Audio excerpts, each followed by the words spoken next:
You've reached the Homer Hotline with Dr. Kevin Solez. Please stand by.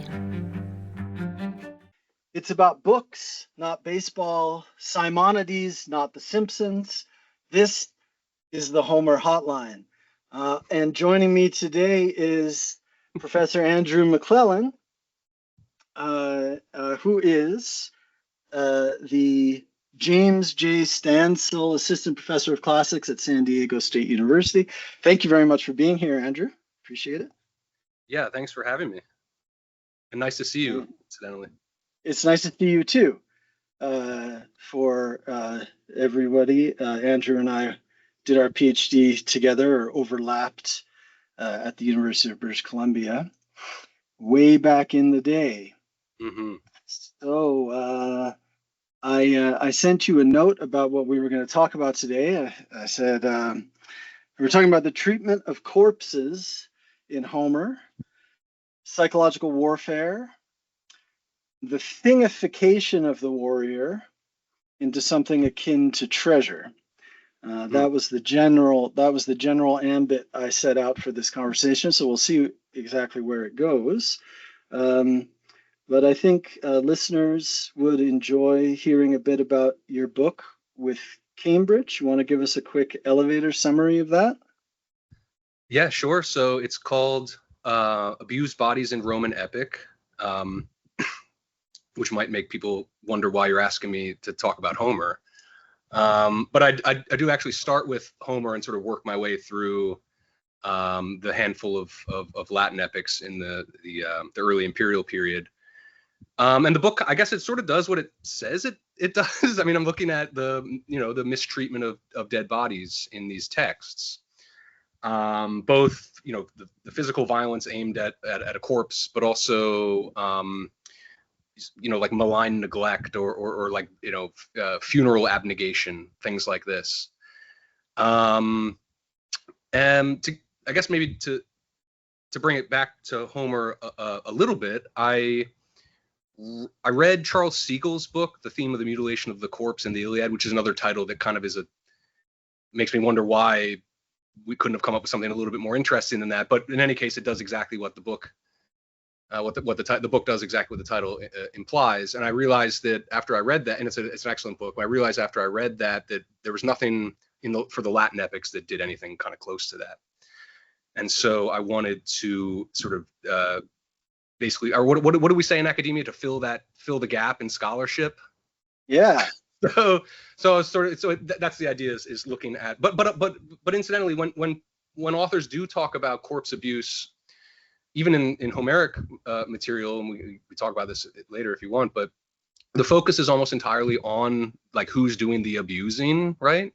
Why is Achilles so invested in treating Hector this way? So we focus on Achilles. We don't really spend much time beyond just it's horrible, focusing in on the corpses themselves. So when I was reading Siegel's book, I also read a book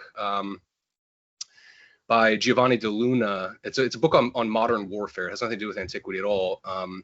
But it's called El Corpo del Nemico Ucciso, or something like that. The body of the slain enemy. And in there, he says somewhere that he wanted to. I just like literally hijacked his methodology. And he says, I wanted to really focus on the dead body and then work backwards. And he uses a metaphor. He says, like looking at the grass from the perspective of the roots. And for some reason, like as a 22-year-old or whatever, that just really resonated with me. And I was like, that's a really cool. So then I just hijacked it, quoted him or whatever, and then used that as a launch pad for what I was interested in doing. So it's a book about the treatment of the dead. It's a literary study, but it's also sort of literary cum sociocultural, in that I'm interested in the what's going on in the background, right? Essentially all the Roman civil wars that are taking place, and how all of the horrible violence that's happening in Rome. I mean, go to the Fora any time, and basically at the end of the Republic and the beginning of the Empire, and you're going to find some decapitated heads up there. And I'm interested in the ways in which that stuff kind of filters into these epics that are ostensibly about mythological topics or something totally unrelated, but they're always kind of about Rome. So yeah. That's the book. Well, to explain myself about why I'd invite a Romanist to talk about Homer is I know how the training goes. Yeah. And my little catchphrase about this is Virgil was a Homerist. Oh yeah. So, if you are getting training in Roman epic, and that's your specialty, one of the things you're trained in is the reception of Greek epic. Just like if you're an expert in Hellenistic poetry, you're often a very good Homerist, because one of the things your professors have taught you is how to detect the echoes of Homer and other literatures in that Hellenistic poetry. So I know that Romanists who focus on epic have as one of their preoccupations how it responds to Homer. I'm interested to hear you say, because I haven't studied it in depth the way you have, I'm interested to hear you say that what the Roman epic poets were doing with corpses is very different from what was happening in Homer, according to Charles Segal, and that because that's also true in my special field. The Roman epic poets did not care about feasting. They did not care about feasting. That there's a tiny bit, but it is not. I mean, if when you think about feasting in Homer, the extent that I have, it is a compositional principle. It's so common. The poets working in the tradition need the feasts in order to advance the plot for lots of different things. They need to bring in that feast, and the Roman epic poets do not treat eating or feasting in this way, and so you've put your finger also on a part of the epic tradition where the Roman aesthetics differ. Yeah. No, and I'll say something about that. But the only scene that really comes to mind in terms of feasting in the Latin epics that is something that's interesting and not just cursory or whatever is the Egyptian material in Lucan's Bellum Coele, where you get Cleopatra trying to show off a little bit to Julius Caesar, and it's part of the larger. And of course, to your point, we sort of move away from the feasting, and you get into this long digression about the origins of the Nile for like 300 lines of poetry. So then it even deviates from the topic of feasting a bit. But they have this massive hall, and it's full of food and whatnot. But you're right. It's not much of a preoccupation other than just fitting a general topos. What happens in what's different? And this is basically the whole gist of what I talk about in the book. But like, what's different about corpse abuse I say treatment. I should either say mistreatment or abuse, but whatever. From the Homeric stuff, and then when you deviate from that and get into the Latin epics, is Homer really, I think, is at pains to make it clear to the audience that there is a limit attached to the violence associated with war, even if the characters within the poems themselves are trying to transgress that limit. You have the gods there to check them at every turn. So, I mean, Achilles is, quote unquote, abuse of Hector, and he tries really damn hard, right? I mean, it's the locus classicus, right, of this motif. But he never gets away with it, right? Because the gods are constantly protecting Hector's body, like, the sort of post-mortem wounds that the entire Achaean army they all come up to Hector's corpse. He looks beautiful. He was beautiful in life. He looks beautiful in death. Let's make him look a little bit uglier by stabbing him, right? Even though Zeus heals all those wounds. He's suffused with ambrosia and nectar. Aphrodite bats away, carrion birds from his corpse. Apollo shields him from the sun so his body can't be abused. Anyway, this goes on and on and on. Thetis says this explicitly, right?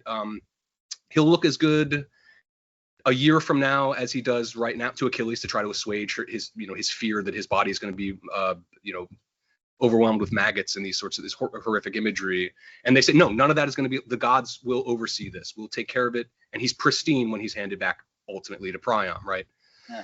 So it's the whole poem is in many ways, or at least the second half of the poem, is all about the attempts to sort of take bodies, mutilate their corpse and whatever, but it doesn't really happen that way. I can there's an example where it does happen. If you want the information, I can give it to you. But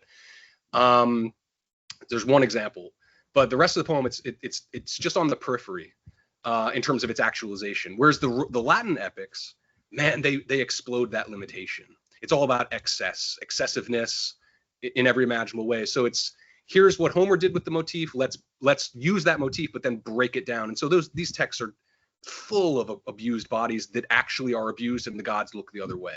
And so that's where I was interested in, and why, right? Like, what's the point of this? And that's where I get into the Roman Civil War material, how this is sort of infecting from the ground up these texts, how the poets are imposing on the texts the material from their world that is disturbing and frightening. I mean, Virgil does this obliquely. You don't get it directly in the Aeneid. You get it like as an after effect. So Nisus and Euryalus die in book 9 of the Aeneid, and then the next morning their heads are on pikes. You don't see the heads get cut off, but they obviously are, because otherwise they wouldn't be on a pike and then they're paraded around the walls. So it's there, but he sort of shies away from it. Lucan, Silius, Statius, they all lean into it. Even Valerius Flaccus, he's more Virgilian, but he does a little bit more than Virgil does. So they kind of explode this system of limitation that the Iliad poet sets out, I would say. Yeah, that's really interesting. The observation that the poets are disturbed by current events, which they may perceive as being excessively violent, beyond the bounds of what is human, maybe, or no doubt. Ordinary. Yep. And then in response, they kind of blow up a traditional epic motif beyond its ordinary bounds, as an expression of that sense of horror. It's like there's an element of decorum, and it's such a weird thing to say, but because it's a poem that's full of violence. I mean, it's all about violence. It's a war, whatever. But there is an element of the Iliad that displays some elements of decorum to me, and we just kind of lose that when you get to the later Latin epicists. They I don't know. There's something going on there that they want to exploit. Yeah. And so, that's, I don't know. I find that all kind of fascinating, but it seems to me quite obviously informed by social events. Yeah. So getting back to the Iliad. Yeah. There is a limited number of types of action that are depicted in the Iliad. Mm-hmm. Having looked at it as a whole for a long time, one of the things that becomes apparent is just the small number of types of things that happen.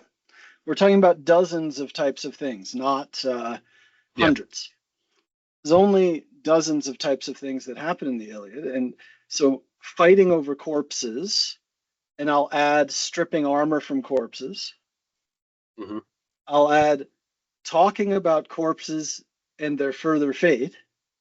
Okay, so these things that occupy a lot of time. It's quite right. So beginning, I mean, I would say as a major preoccupation of the poem, you said the second half, good, and that's good.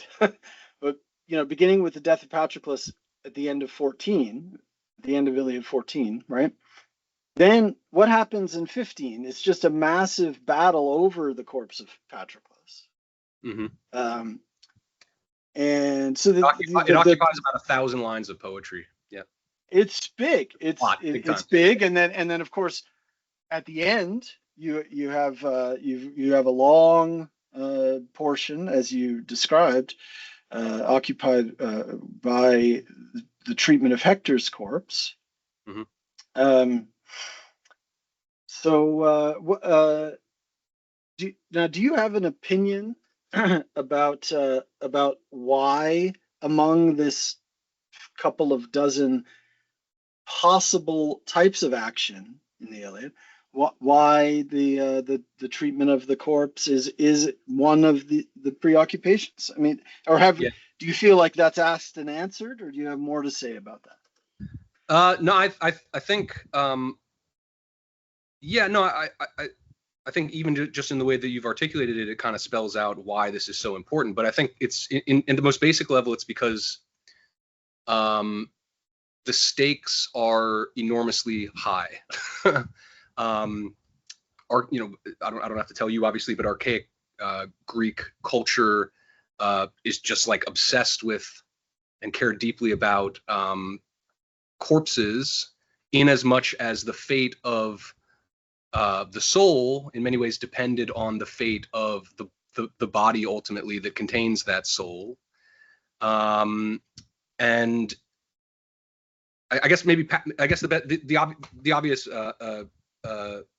place to look for this, that it's laid out as clearly as possible, is with Patroclus's ghost in book 23, when he, in a sort of, I don't know, dream or waking dream or whatever, visits Achilles and basically, yells at him, right, and says that he's suffering in the underworld because he's not, he's been neglected. His body's been neglected because Achilles is so full of rage that he's trying, he's been single-mindedly focused on vengeance rather than on the appropriate dealings with his best friend's body. So Patroclus comes to him and says, ostensibly, I'm not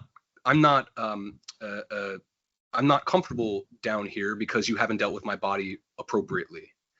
We haven't gone through all the traditional rites associated rights owed to Greeks according to custom and tradition.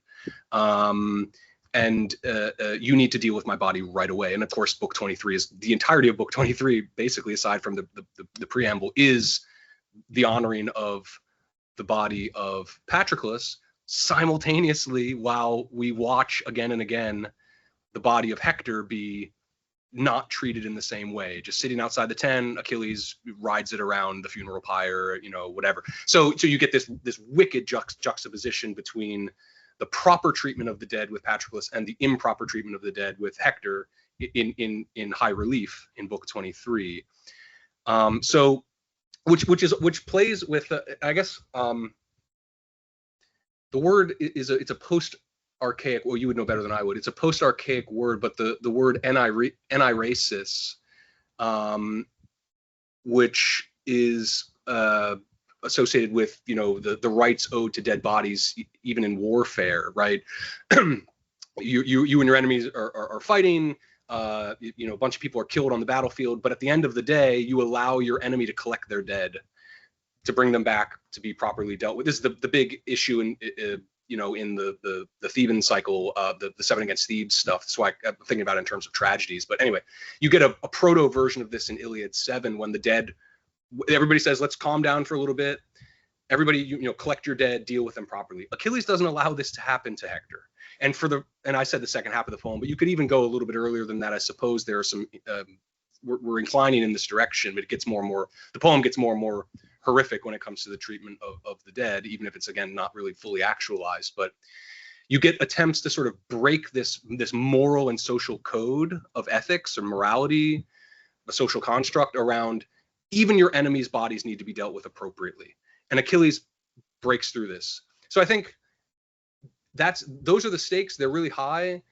That's, I think, why we're dealing with, I think this is why this theme is so prevalent in the text, is because it cuts so hard against the expectations of the audience from the time period, who have this understanding of the way in which the dead need to be treated.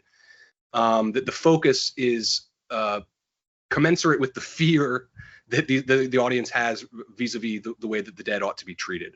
So I don't. That would be my take, but there are probably other reasons that are more interesting than that. But I think that's at the core of it.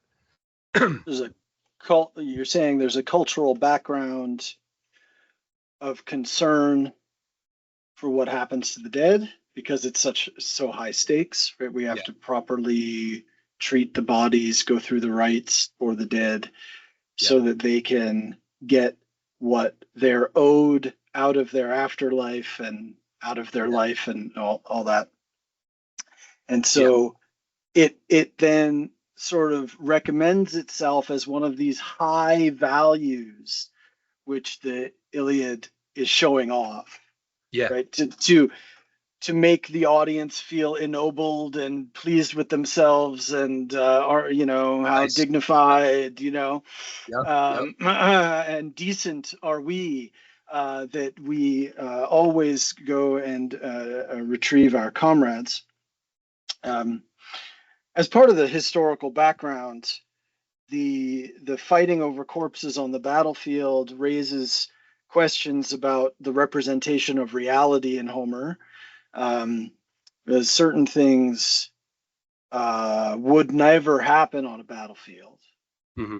as that is occasionally of interest, because we know that we're seeing this stylized representation of reality that is not a accurate representation of reality, but an idealized, stylized representation of reality. Some things are pretty realistic.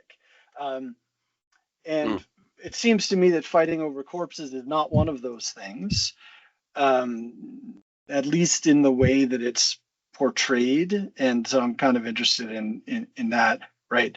Anti-racist, the gathering in of the dead after the battle, right? So that would be a historical practice. Hmm. And as you say, we do see it in the Homeric poems, and then warriors try to prevent that from happening. Yeah. Yeah. And so that leads into the next thing that I was hoping to ask you about, which is what do in the world depicted in the poems, what do the warriors get out of keeping the corpses of their enemies or retrieving the corpses of their friends? Well, so I think you covered what they get out of retrieving the corpses of their friends, which is to dignify their friends and do what is needful with respect to the gods and society and everything. And so, what about keeping the corpses of your enemies? What do they get? What do they get? Yeah. I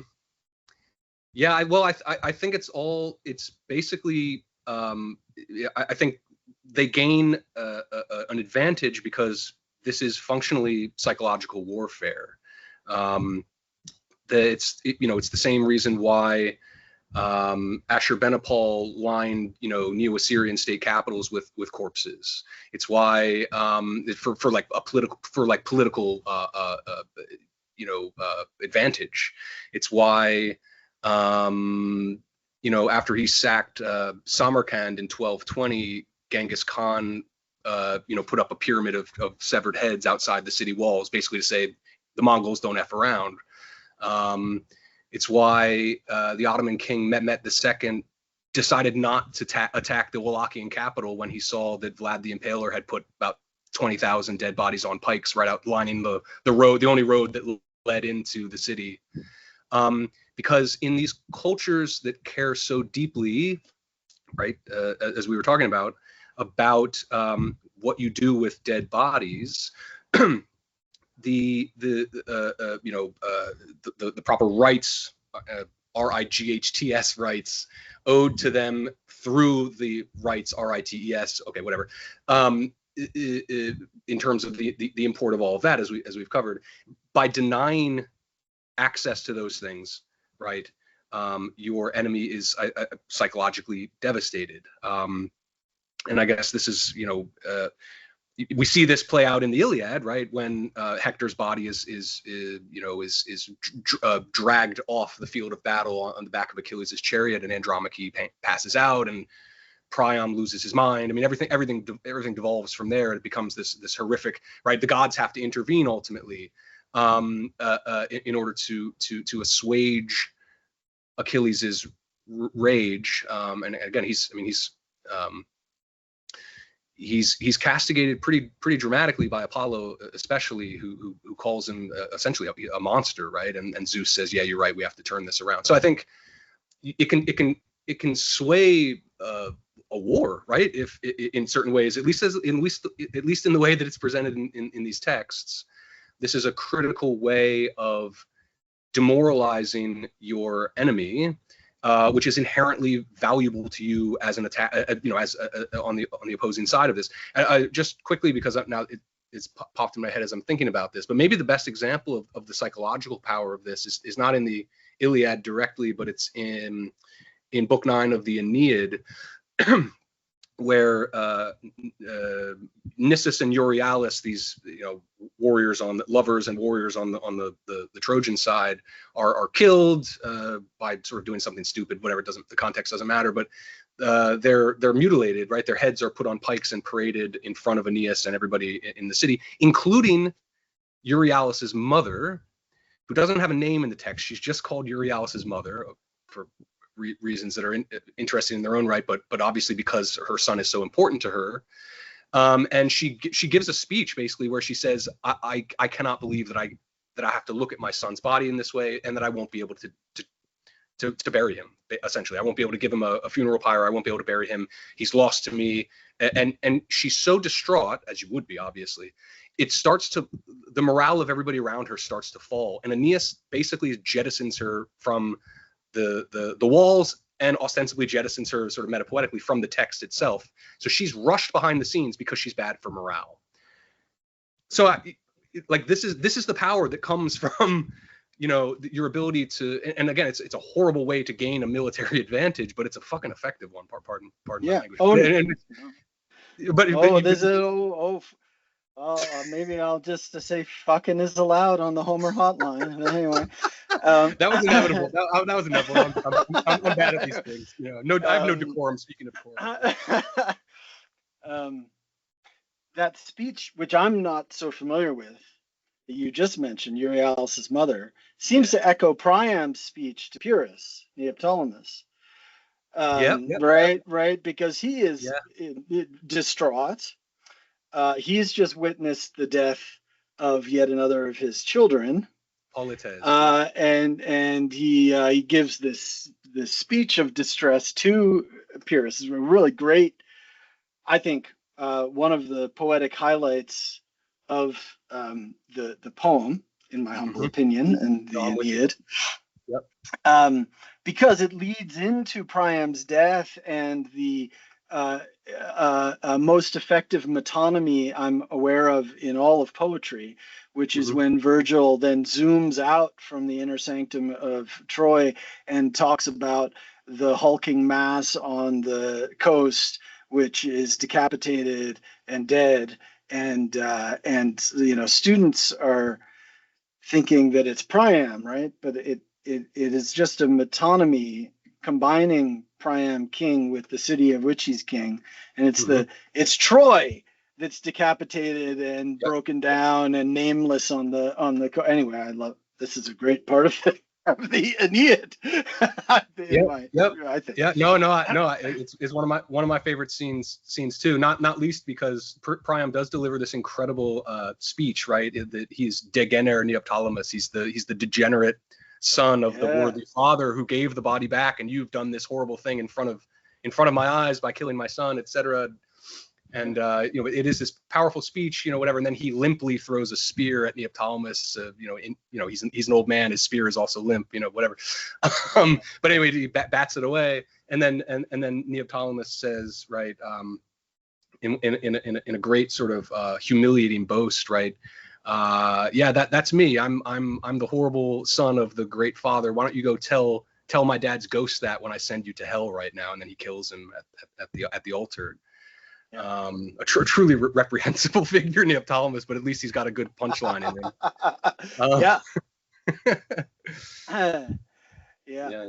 Neoptolemus and Pyrrhus is very a curious character. Now we're off topic now. Possibly a topic for a future episode would be the synthetic nature of Neoptolemus as a mythological character. Oh yeah. So I would say scholars aren't accustomed to looking at the characters that populate these epics and saying which ones of these are plausibly modeled on real human beings and which one are invented for narrative purposes. Mm-hmm. There is no character more invented for narrative purposes than Neoptolemus. This is all, there isn't much historical background to these guys anyway, but as Yep. somebody who knows all of the evidence that suggests, if there is any for anyone, Mm-hmm. Neoptolemus is the fakest character. Yep. Because the epic tradition needs an Achilles, and if the epic tradition kills off its Achilles, it needs this bloodthirsty, outrageous warrior back, and so it gives itself a Neoptolemus, and that's the New War guy, and that's all you. That's That's right. That's its main move. Its main move is, oh no, we lost the best character ever invented in literature. Yeah, that's right. And what are we gonna do without him? It has to be a genetic connection. even when it defies chronology and the more students ask me about this all the time. I'm like, don't overthink it. The chronology makes no sense whatsoever. That's what I say. But the chronology of Heracles doesn't make sense. The chronology of Achilles doesn't make sense. The chronology of Neoptolemus doesn't make sense. The narrative traditions need them, and will put them where they want. That's right. Yeah. And he's also I know, again, we get back to whatever, but he's also so ridiculous in that, and I think the authors knew this too, in that his character is utterly malleable. I mean, you get hit, like the way that he's portrayed in Sophocles, Sophocles' Philoctetes is like, he's the Tiro who's like, trying to learn under Odysseus's nefarious wing, but then also is susceptible to the influence of Philoctetes, who's like, you don't need to be this much of an asshole, and we know what he ends up becoming. I'm with you. I think he's kind of all over the place, and in the way that he's presented is so absurdly in different directions too, depending on the text and the author and the context. Yeah, I like this. He's all over the place. He's absurd. He's a bit. There's something of the nature of travesty about this character, right? Because he's an unbelievable. There's so many believable and rounded characters in this thing. Yeah. Not Neoptolemus. Just like he's the DH. Yeah. Oh wait, we need you. There are two out on top of the ninth. Okay. So the treatment of corpses connects with this other really important thing, which is the stripping of armor. And another very, unrealistic part, but especially in connection with gathering corpses or trying to keep the corpse or trying to keep your enemy's corpse.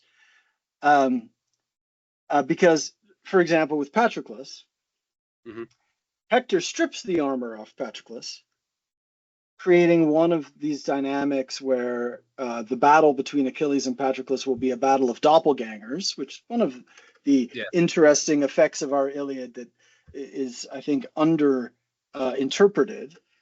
But when Hector and Achilles fight, Hector is wearing Achilles' old divine armor, gift to Peleus, right? And then Achilles is wearing his new divine armor. So we got these two guys. You mentioned something earlier in this conversation where you said that Hector was treated with ambrosia and nectar to preserve his body. That also parallels Achilles, who won't. Yeah. We talked about this recently. Achilles won't eat, and so the gods come down and feed him nectar and ambrosia. This it's before, but now that you think is kind of foreshadowing or proleptic, doublet of what is going to happen to Hector once Hector is dead. And these guys are parallel, just like Achilles will be paralleled with Memnon in the next epic. Right. Again, as the children of the goddesses with their fancy armor and blah blah. But the stripping of the armor, right? So it's so Hector strips Patroclus's armor, but the Achaeans battle back and keep Patroclus's body. Yeah. No.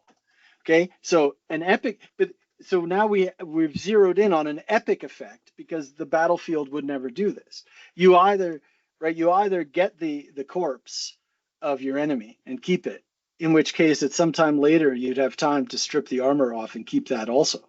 Mm-hmm. But not in such a way where you would just right there in the middle take the armor off the dead man, but then not succeed in keeping, so. Yeah. So it's interesting because of the commodification of the hero once dead. So the body of the hero is a commodity. Yeah. That when I think about this, I start thinking about like a Delphic tripod. Like you have a commodity of great value over which people will risk their lives, right? Mm-hmm. And then the armor is also something of great value over which people will risk their lives or commit suicide, like Ajax. Yep. Yeah. Right. And so I guess I wondered if you had any, if this was something that interested you, or if in the area of Roman epic, there's something interesting here about the commodification, the transformation of the hero from a subject into this object of high value, like slaves or cattle or metal goods or luxury goods or something, and then treated that way. Is that also in Roman epic? I haven't paid attention to stripping armor in Roman epic. I mean, I mean, you get armor playing pretty seismic role in plot points, especially. I mean, Turnus's taking of Pallas's baldric or whatever, his sword belt, when he strips his corpse, is it's the straw that broke the camel's back at the end of the poem, when Aeneas is thinking about whether or not he's going to kill Turnus, and he hesitates. And he's, I think the narrative implies that he's going to take up Turnus's position, which is, you don't need to kill me. You have the girl, Lavinia, whatever. You have the girl. You win the war. You don't have to kill me. I'll just, fade into the background. And he sees and Turnus is of course wearing Pallas's sword belt. He sees this, and he says, "Nope, that's you lost your privileges now," and he kills him. And then the most dramatic ending of any of these epics, I think, that's how it ends. All my students turn the page and they go, "Where's the rest?"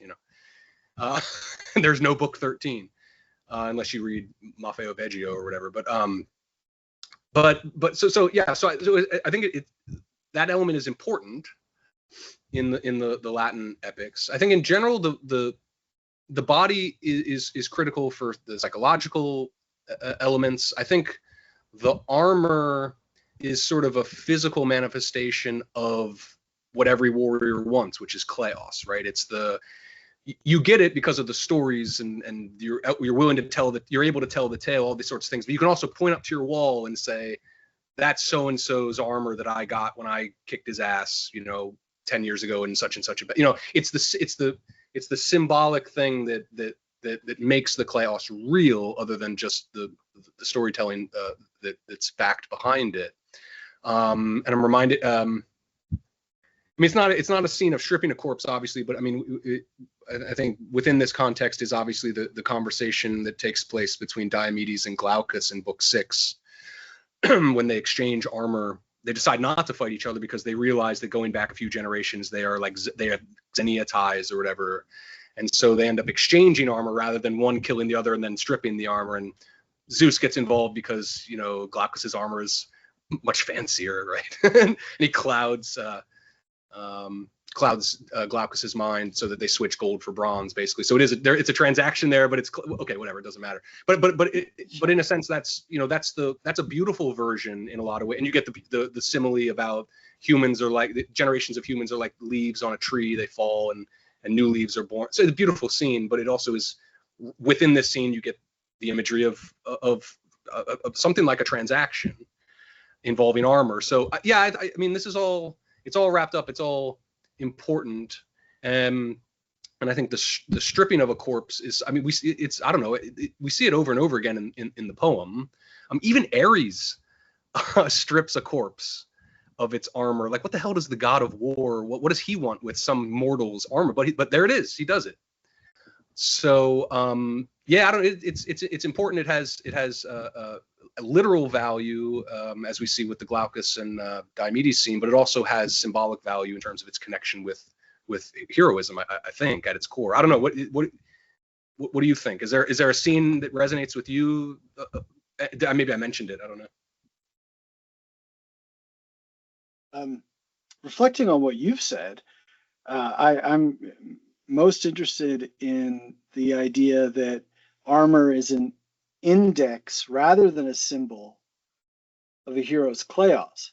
Yeah. So using semiotic terminology, right? Mm-hmm.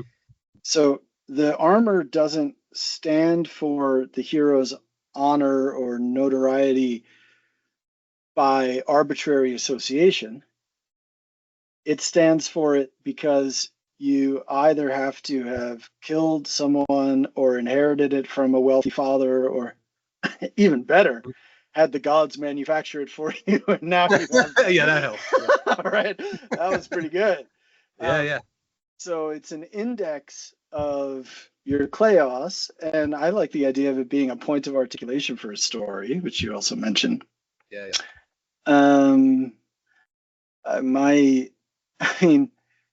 My favorite armor stripping.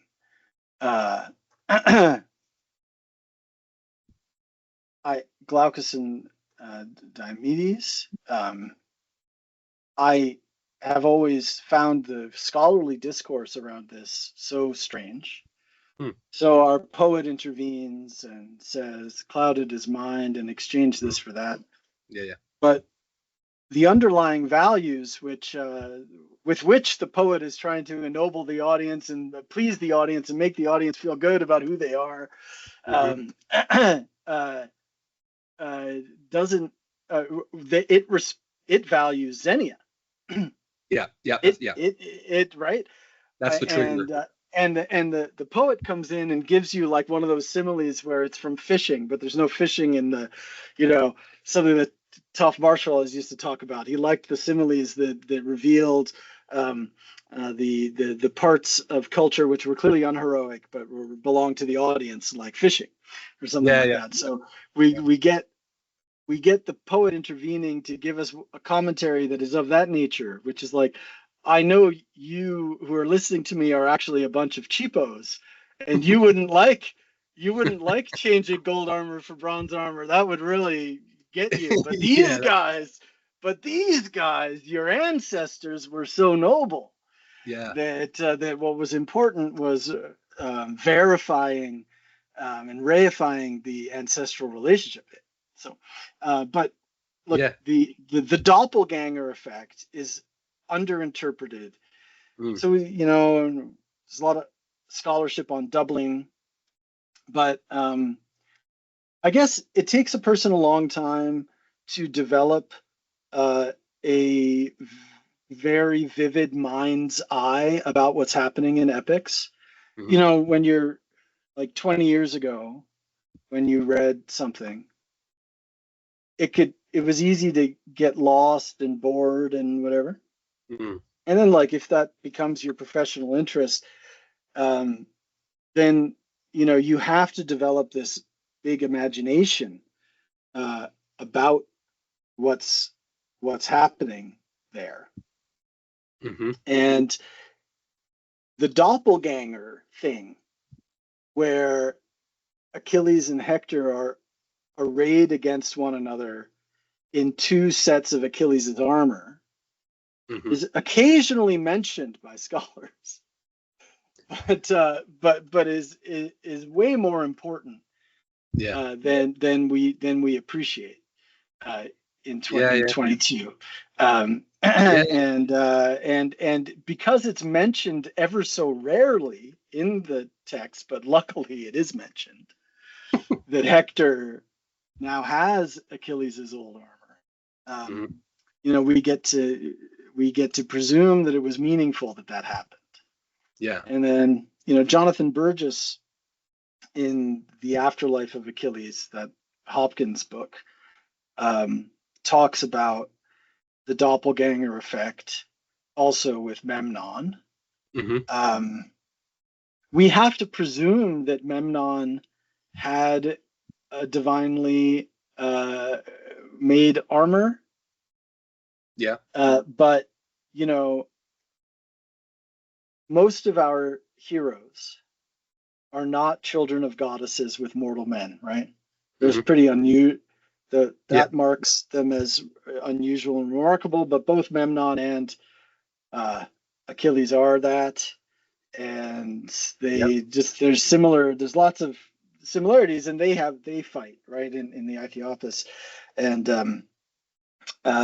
so I think that the setting up of doppelgangers for Achilles is a narrative strategy.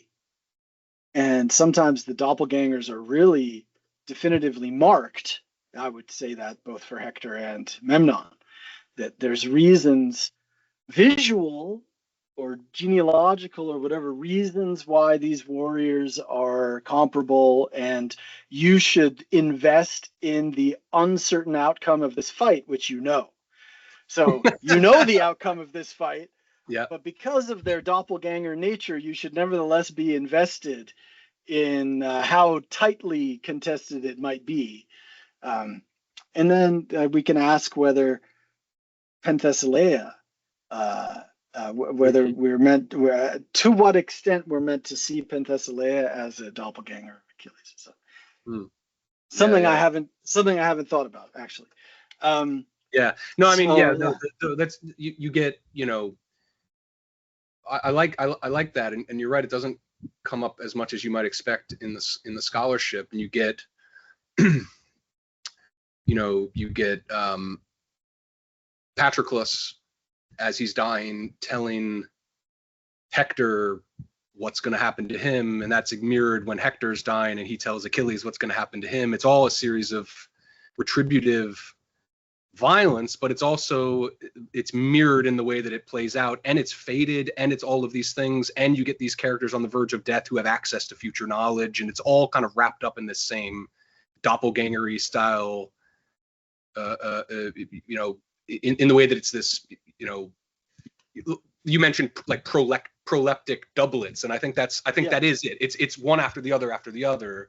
You get it in small scale contexts too. The big ones are the ones that matter, but they're, you know, I wrote an article, I don't know, 10 years ago now or something, where looking at this totally minor and insignificant character called Imbrius, who dies in book 13, a book that I think probably only people like you and I would be interested. I think Mark Edwards somewhere in a book said it's the dullest book in the poem, and I'm like, oh, it's like it literally. I read that, it made me want to write something about book 13, and so that's where I stumbled upon Imbrius, and I was like, oh, this is an interesting scene. And he and I won't regurgitate the argument, but essentially, I sort of read him as a doublet, as a proleptic doublet for Hector. They have similar trappings. They're kind of they have there's a lot of, you know, at a sort of microscopic level within the text that make them sort of remind you of one another. And when he's killed, his body is stripped of its armor, and then he's decapitated, and then his head is thrown and it lands at Hector's feet. This comes right after a simile describing the war as basically on a field. The battlefield as functionally like a playing field of the ball game epikoinos, which is basically like ancient rugby, but you fight over territory. And there's a skouros in the middle of the field, a stone wall, and that you're essentially trying to push the other team the other way. And so you get this simile, and then after this you get a head that's like a ball. Okay, we have to be reading these things in some sort of communication with one another. It's also sort of within the architecture of the poem. It's at the middle of the poem, right? Book 13, beginning of book 13. We're literally halfway through. So there's a meta poetic construct going on here too. Hector looks down and sees this head, and I think we're sort of supposed to be thinking about Hector's own potential, what's going to happen to his corpse.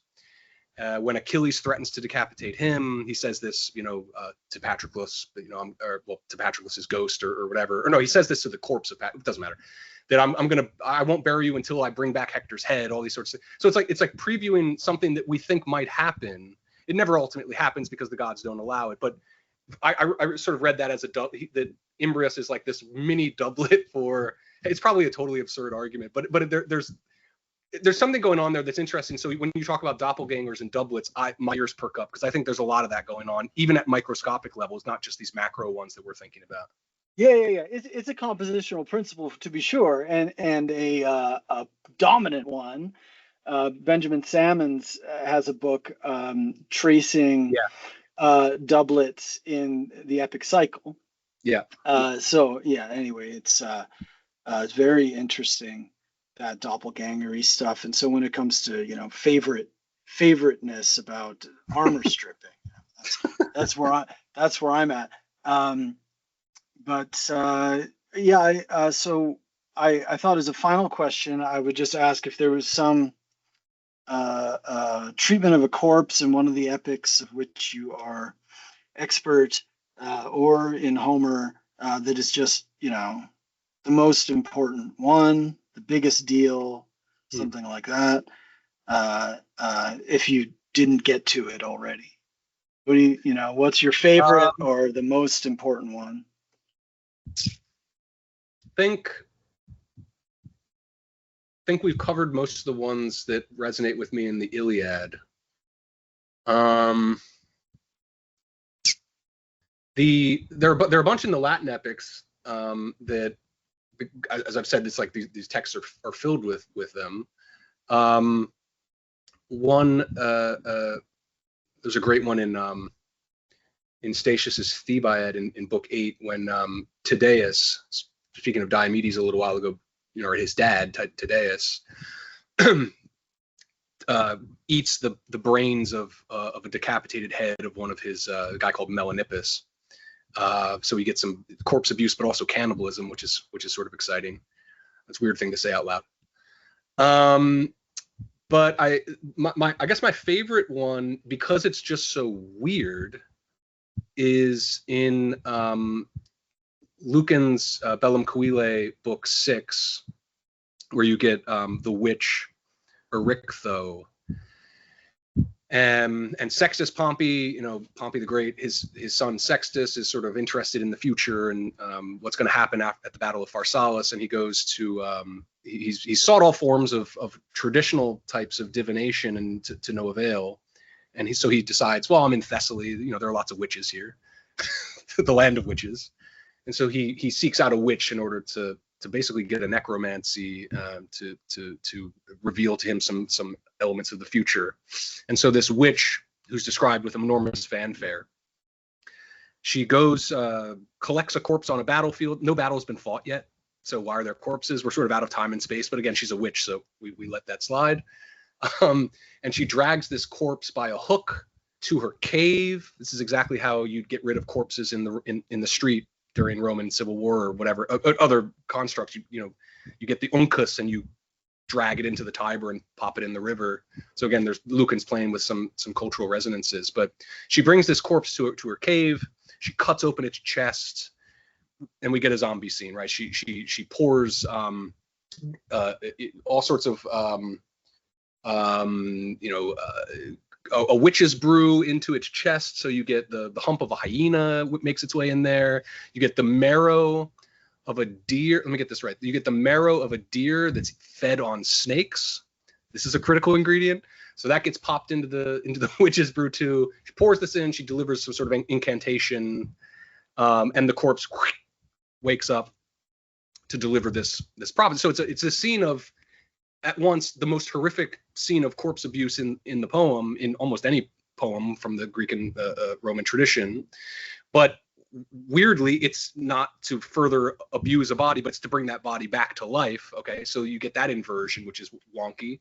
The corpse then delivers a prophecy that is incomprehensible to Sextus. As an audience, we know what he's saying, but it's but Sextus doesn't. So it's useless for him.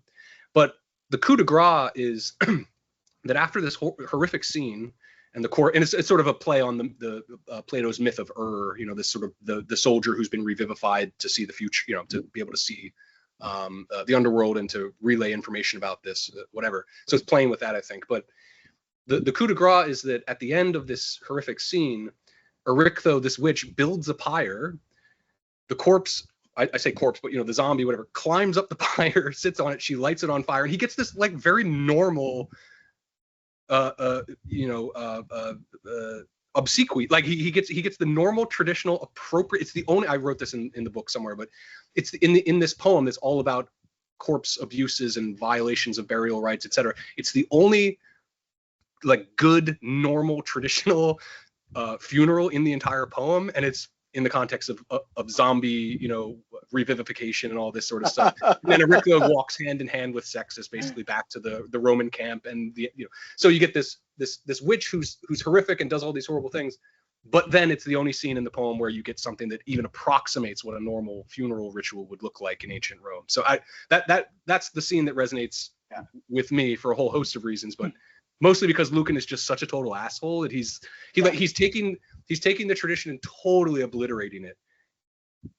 It is amazing. And so if listeners are interested in finding that, you said it's Bellum Cuile book 6?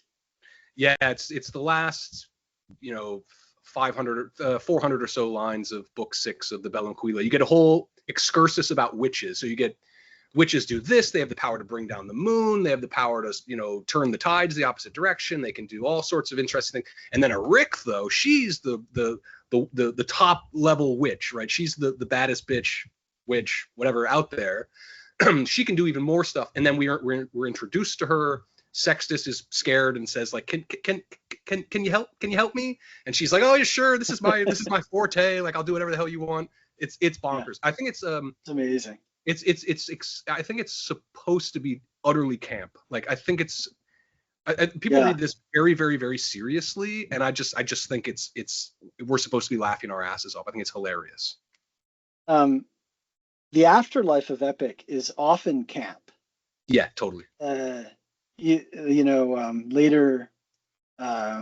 epics in the epic cycle in ancient Greece are way campier. Yeah. Than things associated with Homer. I don't consider the Cypria particularly campy, but the later, in the mythological timeline, the epic cycle epics that happen late, like the Telegony, are campy. That's an interesting history. Andrew McClellan, thank you so much for joining me today. I really appreciate it. And absolutely, it was a blast. I look forward to seeing you in person sometime. And we will end with okay, the bard has left the chat. Excellent. Yes, ma'am. Good. You've been listening to the Homer Hotline with Dr. Kevin Solez. The bard has left the chat. Like, subscribe, hit the bell.